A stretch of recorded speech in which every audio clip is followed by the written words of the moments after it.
কোরআনে হাফেজ হওয়া সত্ত্বেও কবরে বিষধর কালসাপ। কেন মাটি তাকে গ্রহণ করছিল না? আসল রহস্য শুনলে আপনার গা শিউরে উঠবে। একদিন ছেলেটি মারা গেল। গ্রামের মানুষ তাকে খুব ভালোবাসত। সবাই পরম ভালোবাসা ও সম্মানের সাথে তার জানাজায় অংশ নিল। লোকেরা তাকে দাফনের জন্য কবরে নামাতে শুরু করলো, কিন্তু হঠাৎ করেই সবাই ভীষণ ভয় পেয়ে গেল। কবরের ভেতরে মোটা কালো সাপগুলো কুণ্ডলি পাকিয়ে বসেছিল। কেউ কেউ লাঠি দিয়ে সাপগুলো তাড়ানোর চেষ্টা করলো, কিন্তু সাপগুলো একটুও সরে না। ভয়ে কবরটি জোর করে বন্ধ করে দেওয়া হলো এবং অন্য জায়গায় নতুন কবর খনন করা হলো। কিন্তু সেখানে গিয়েও দেখা গেল সাপগুলো আগেই ভেতরে বসে আছে, যেন কারো জন্য অপেক্ষা করছে। এবার ইমাম সাহেব পরিবারের দিকে তাকিয়ে প্রশ্ন করলেন, এই ছেলেটি কে ছিল?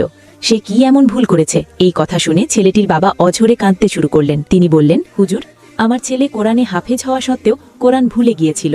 সে নামাজ পড়তো না, রোজা রাখত না, বছরের পর বছর কোরআন স্পর্শও করেনি। লোকেরা তাকে হাফেজ বলতো, কিন্তু কেউ জানতো না সে কোরআন থেকে কত দূরে সরে গিয়েছিল। ইমাম সাহেব তখন তৃতীয় জায়গায় কবর খননের আদেশ দিলেন। কবর খোলা হলে সেখানে একটি বিশাল কালো সাপ বসে থাকতে দেখা গেল।